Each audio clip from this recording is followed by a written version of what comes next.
wabarakatuh. Waalaikumsalam warahmatullahi wabarakatuh. Halo teman-teman, selamat datang di podcast kami. Di sini kita akan membahas mengenai teknologi tanpa batas PS moralitas, menavigasi era AI dan digital dengan Pancasila. Di era digital saat ini, teknologi berkembang begitu pesat. Kehadiran artificial intelligence atau AI telah membantu berbagai aktivitas manusia, mulai dari pendidikan, pekerjaan, hingga komunikasi. Namun di balik kemudahan tersebut muncul pertanyaan penting. Apakah perkembangan teknologi juga diimbangi dengan perkembangan moral dan etika? Hari ini kita akan membahas bersama 4 narasumber kita yang akan berbagi pandangan mengenai bagaimana teknologi, khususnya AI, dapat dimanfaatkan secara bijak dengan berlandaskan nilai-nilai Pancasila. Sebelum kita memulai podcast kami, mari kita perkenalkan 4 narasumber kita, yaitu kepada narasumber yang pertama. Perkenalkan, nama saya Rizal Ardaha. Narasumber yang kedua. Perkenalkan, saya Kak Jessica Lantari Dewi. Narasumber ketiga. Kenalkan, nama saya Daud Maulana Ibrahim. Kepada narasumber keempat.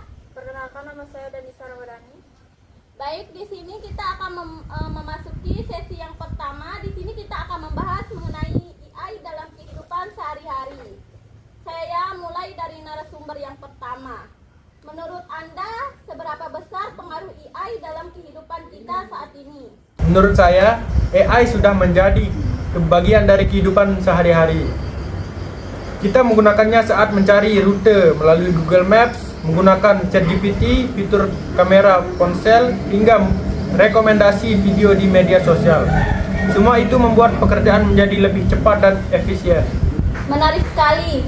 Berarti AI benar-benar mempermudah aktivitas manusia. Kalau menurut narasumber yang kedua?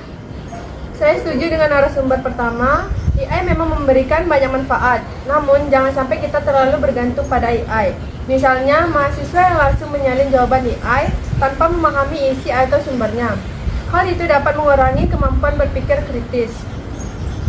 Pendapat yang sangat menarik. Narasumber 3, bagaimana tanggapan Anda? Saya sependapat dengan kedua narasumber sebelumnya. AI hanyalah alat bantu, manusia tetap harus menjadi pengambil keputusan karena AI tidak memiliki hati nurani maupun pertimbangan moral. Baik, sekarang kita dengarkan pendapat narasumber yang keempat. Saya juga setuju. Saya ingin menambahkan bahwa AI seharusnya dimanfaatkan untuk meningkatkan kreativitas, bukan menggantikan kemampuan manusia. AI dapat membantu mencari ide, tetapi hasil akhirnya tetap harus melalui pemikiran dan tanggung jawab manusia. Baik, kita masuk kepada sesi yang kedua, yaitu kita akan membahas mengenai media sosial dan moralitas. Selain AI, media sosial juga menjadi bagian dari kehidupan kita. Menurut narasumber yang kedua, apa sih tantangan terbesar media sosial saat ini? Menurut saya, penyebaran hoax dan cyberbullying masih menjadi masalah utama. Banyak orang langsung membagikan informasi tanpa memeriksa kebenarannya. Narasumber yang pertama, apakah Anda pernah melihat fenomena seperti itu? Tentu. Bahkan berita yang belum tentu benar bisa menjadi viral hanya karena banyak orang yang ikut membagikannya. Oleh karena itu, literasi digital sangat penting.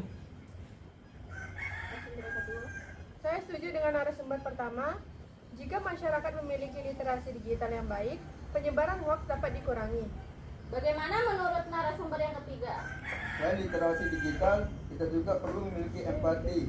Sebelum berkomentar atau membagikan sesuatu, kita harus memikirkan apakah hal tersebut bermanfaat atau justru menyakiti orang lain. Baik, narasumber yang keempat, silahkan. Saya ingin menambahkan, saat ini jejak digital sangat sulit dihapus. Karena itu, kita harus berpikir sebelum mengunggah sesuatu. Karena apa yang kita tulis hari ini dapat berdampak pada masa depan kita maupun orang lain. Jadi selanjutnya kita akan memasuki sesi yang ketiga. Di sini kita akan membahas mengenai privasi data. Mengapa masih banyak orang menjadi korban pencurian data?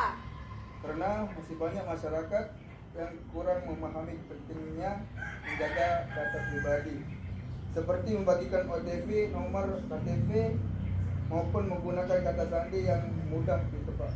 Bagaimana menurut narasumber yang kedua? Menurut saya dimulai dari kebiasaan sederhana, seperti menggunakan password yang kuat, mengaktifkan verifikasi 2 langkah, dan tidak sembarangan mengklik tautan. Narasumber yang pertama, apakah ada tambahan? Ya, dan kita juga harus lebih efektif saat mengunduh aplikasi dan hanya memberikan izin akses yang benar-benar diperlukan. Baik, narasumber yang keempat, bagaimana pendapat Anda? Saya setuju dengan semua pendapat sebelumnya.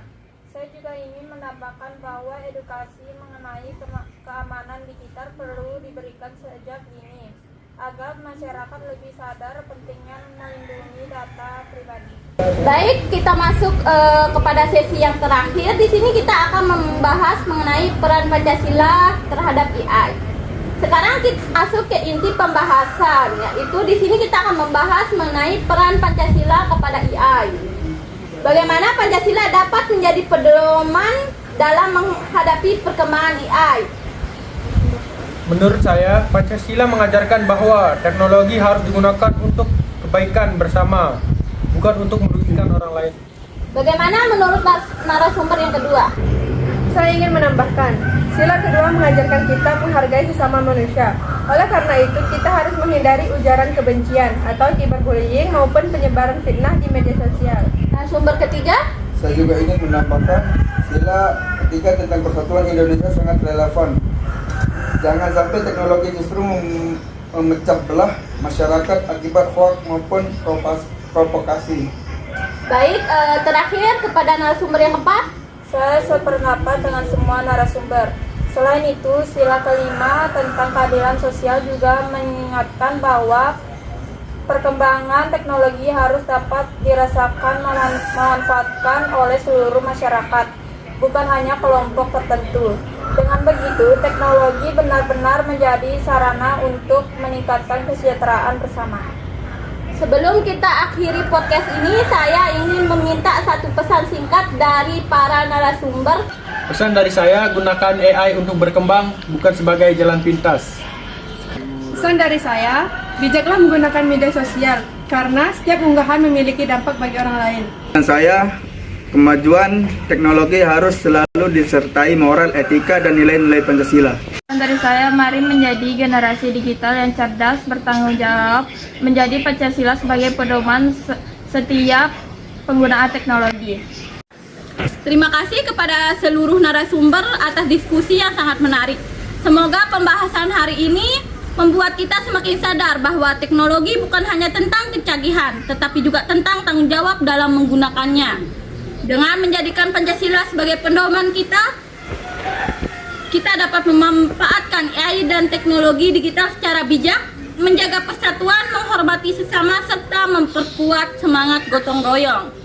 Saya selaku host mengucapkan terima kasih kepada seluruh narasumber dan teman-teman yang telah menyimak video podcast ini.